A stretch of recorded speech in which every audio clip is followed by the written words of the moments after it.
আসসালামু আলাইকুম। কি বললেন সার্জিস আলম? যা শুনে মিজানুর রহমান অবাক হলেন।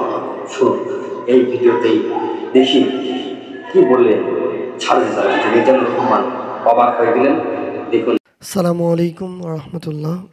আমি আসলে বিগত 6 মাসে নতুন কোনো বই পড়তে পারিনি।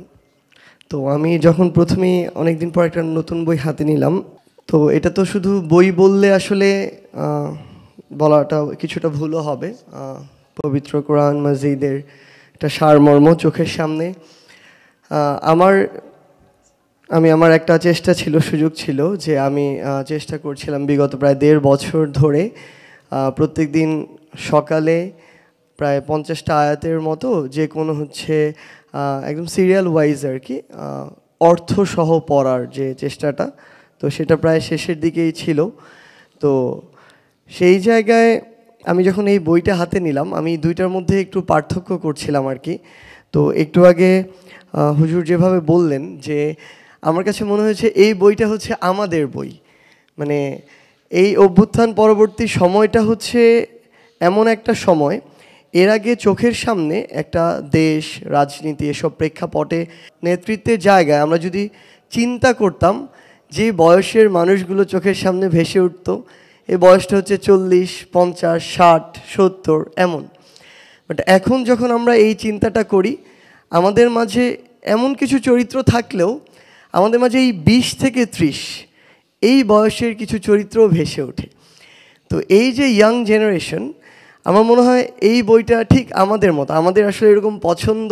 আমি একটু আগে দেখছিলাম যে সূরা বাকারা 286 আয়াত প্রায় পাড়া অতিক্রম করে চলে যায়, এখানে 6টা পেজে লেখা। আমি এই 6টা পেজ একবার পড়লাম বসে বসে।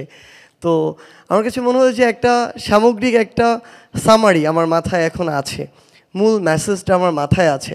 সো আমরা তো একটু ওই যে হুজুর মাত্র বললেন যে আমরা শর্টকাটে একটু অভ্যুত্থানে শর্টকাট ফলো করিনি, বাট এরকম বই পড়তে গেলে আমরা একটু শর্টকাটের দিকে যাই, একটু সামারি নেওয়ার ট্রাই করি। কিছুদিন আগে আমার একটা রাজনীতি রিলেটেড একটা বইয়ের পড়া দরকার ছিল, আবুল মনসুর আহমেদ আমার দেখা রাজনীতির 50 বছর। তো বই দেখি প্রায় 600 পেজের উপরে বই। পর আগে ইউটিউবে সার্চ করলাম এটার উপরে কোনো রিভিউ ভিডিও আছে কিনা 10-15 মিনিটের। তো আগে সেটা দেখলাম। তো আমার কাছে মনে হয় যে আমরা মানে এই জেনারেশন যারা কিছুটা ভয় থাকে যে আমি ঠিকমতো কোরআন পড়তে পারি না, অর্থ প্রত্যেকটা লাইন বাই লাইন পড়া আমার জন্য টাফ। সো আমাদের জন্য অলরেডি একটা সামারি আমাদের হাতে চলে এসেছে। এবং আমার মনে হয় যে আমরা যারা এই তরুণ প্রজন্মের প্রতিনিধি, আমাদের প্রত্যেকের বুক সেলফে, মানে আমরা একটা জিনিস হয় কি, আমি আমার বুক সেলফে কখনো একদম সবার উপরে একটা জায়গায় কোরআনকে রাখি না। আমার হাতের কাছে একদম যে জায়গাটা, চেয়ারে বসলে যে জায়গায় হাত দিলে পাবো ওই জায়গায় রাখা, সেলফের মাঝামাঝি। আমি মনে করি যে এই এক নজরে কোরআন বইটা দেখে আমার জাস্ট 6 পেজ দেখেছি, সূরা বাকারার সামারি যেখানে দেয়া।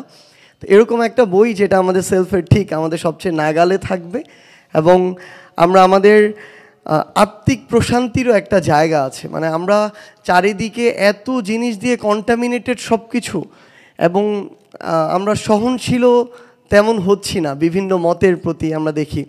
তো সেই জায়গা থেকে এটা আমাদের ওই আত্মিক প্রশান্তির একটা জায়গা। এই এক নজরে কোরআন আমাদের নিজেদেরকে সমৃদ্ধ করার জায়গা। এবং সবচেয়ে গুরুত্বপূর্ণ হচ্ছে আমাদের স্কুল কলেজ লেভেলের যা স্টুডেন্ট, তাদের সামনে যখন এরকম রঙিন বই বিভিন্ন ডিজাইনের সামনে থাকে, তখন এটা ইন্টারেস্টিং লাগে আমাদের কাছে। তো আমার মনে হয় যে আমরা আগামীর বাংলাদেশকে যে জায়গায় স্বপ্নটা দেখি, তরুণ প্রজন্মকে যে জায়গায় দেখতে চাই, এই তরুণ প্রজন্ম কিন্তু অনেক জায়গায় অনেক রকম কথা বলতে পারে, ট্রু, কিন্তু ইসলামের প্রশ্নে, আমার নবী মহানবী সাল্লাল্লাহু আলাইহি সাল্লামের প্রশ্নে, ইসলামিক মূল্যবোধের প্রশ্নে বিন্দুমাত্র কোথাও এদিক থেকে ওদিক হলে সবাই একসাথে জেগে ওঠে।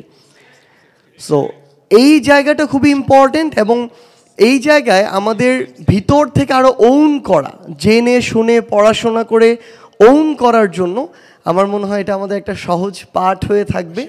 এবং স্কুল কলেজে যারা স্টুডেন্ট, তাদেরকে অ্যাট্রাক্ট করা, তাদের কাছে পৌঁছে দেওয়ার জন্য আমরা আমাদের জায়গা থেকে এইটুকু দায়িত্বও নিচ্ছি যে আমরা এই কাজটুকু করব।